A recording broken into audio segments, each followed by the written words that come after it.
I wanted to touch on the Celeste Rivas Hernandez and David case again because I'm finding out new information, of course, from TMZ, from different news outlets, and it's getting more interesting. I think when we all initially heard about this, it was all pointing to David as like he's 100% guilty. I mean, the things on the streams, the videos. I mean, the unfortunate part about online or social media is that sometimes we put together conclusions before we have accurate facts or results. So I thought today was interesting that TMZ reported that where the young lady would get on the school bus at the camera couldn't quite catch it all, but it saw her jump in a truck and leave, and that was kind of the last video evidence.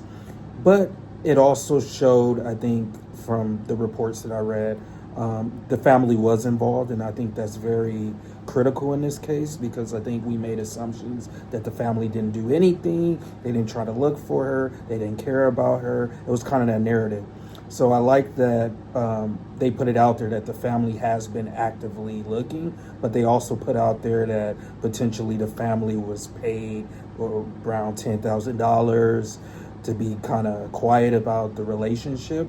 It was also reported that the young lady said to David's friends or people surrounding David that she was a USC student. And this wasn't her first rodeo as far as leaving or running away, per se.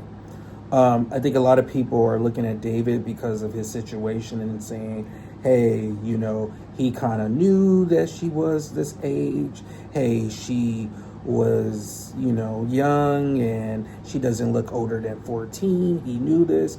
But the report showed that she had multiple fake IDs. And who's to say that David did or didn't, participate in getting these fake IDs? But I would also say if you're from LA or you are from, some popular town, I would say, you have been in clubs or been around venues where these people are underage. Even back in the days, when I was, in high school, I knew girls that were in high school that were going to, adult clubs. And you have young girls going to all type of places. You think people are really sitting there, saying, hey, I need to see your ID before I talk to you. Now, a lot of times the people at the front that's supposed to be checking cards, they look past a lot of things. So it's nonetheless to say if he didn't or did do the crime per se, because that's hard to determine. But what I would say is that the more you read about it, it's interesting because they said the body was very decomposed. That's what I'm kind of getting today, or the information that I got today from TMZ. The body was very decomposed. So when they found the body, we can all admit, if you were in LA, it got hot, weeks earlier than that, leading up to the day they found the Tesla, And I think also a perspective that we need to look at is, who's to say it wasn't somebody, close to him that may have been involved in it, maybe have been jealous? Who's to say that she ran away with all these fake IDs, maybe truly lying about her age? He may have wanted to save her. That's a perspective we also need to look at. And also, who's to say that, she lied about her situation, he was upset, one of those situations like, hey, you got to get away from me, I don't want to talk to you, and just kind of bothered him. It was reports today that the manager or they are breaking their lease and moving. It's not confirmed where they're moving to or where they're going to kind of lay low until more things come out. But they said that David is very cooperative with this investigation or with law enforcement. So it's very interesting because you look at everything from social media to everything we're reading. It's like, how can you not say that he did it? I mean, everything's pointing to him. But I think the more we read about it, it's going to be very interesting. And I feel like a lot of people need to look at this part of it. It said that she ran away multiple times. Now, usually, from my experience, young teenagers or young girls that run away are, she wasn't a teenager at the time of her death, and when they run away like that, who's to say that there wasn't sexual abuse? Who's to say that there wasn't some form of abuse where she was trying to escape from that home? I mean, it's so many perspectives I feel like we need to look at before we just pinpoint on David. I mean, I'm not saying that's not warrant to, concern, because it is. If you got a dead body chopped up in your car. And the awkward part is that it said that he went on his world tour at the beginning of summer. So he's by no imagination not a suspect, or should be a suspect, because the body was found in his vehicle. But autopsies and different forensic things will, in the weeks to come, will unleash or unravel some of this, concerning information.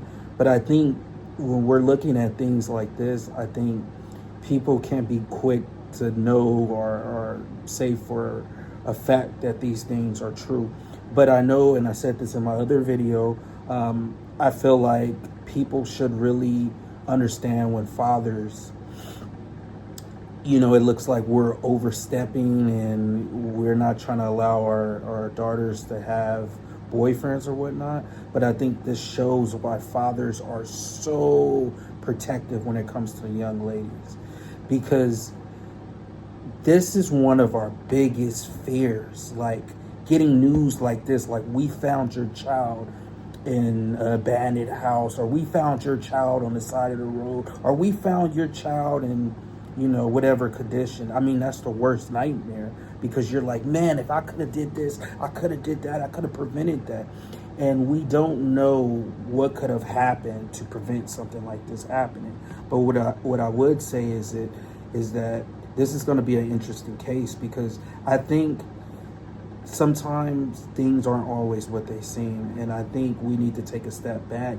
And I think one of the places that we should pinpoint on is, what was the relationship like in the household?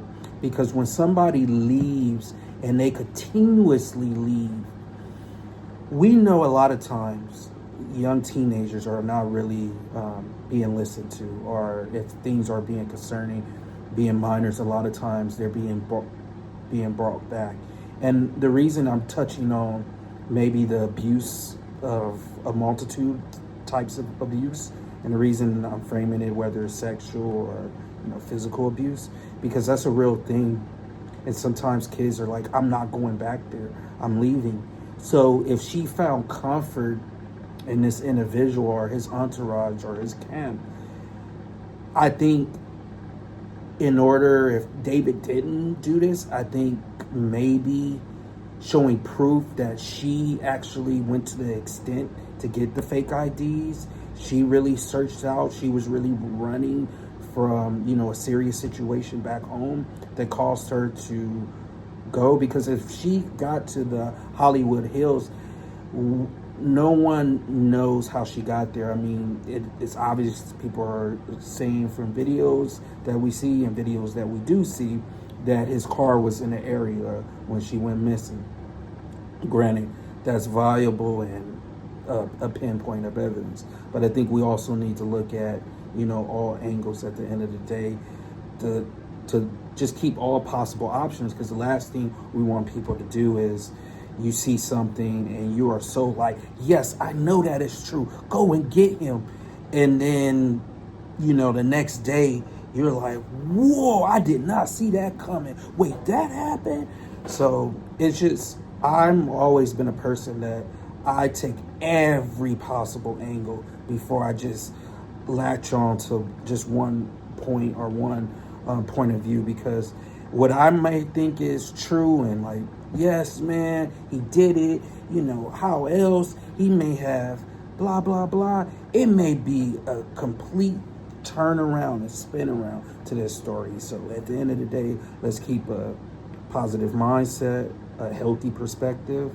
I think we need to stop arguing with others online. We can have a healthy dialogue, but everybody's detectives in these comment sections. So at the end of the day, no one is right, because at the end of the day, none of the people in these comment sections are professionals to the way where they can determine if what they're even saying is true. So it's good to have healthy dialogue and talk about it, because I feel like everybody talking about it is of concern. I feel like everybody genuinely care about her death or her murder or her homicide, however they frame it at the end of the day, being resolved and giving the family justice. But just keep your eyes open, because I feel like this is one of the things where when everything unravels or unleashed to the public, it's going to throw us off for a loop.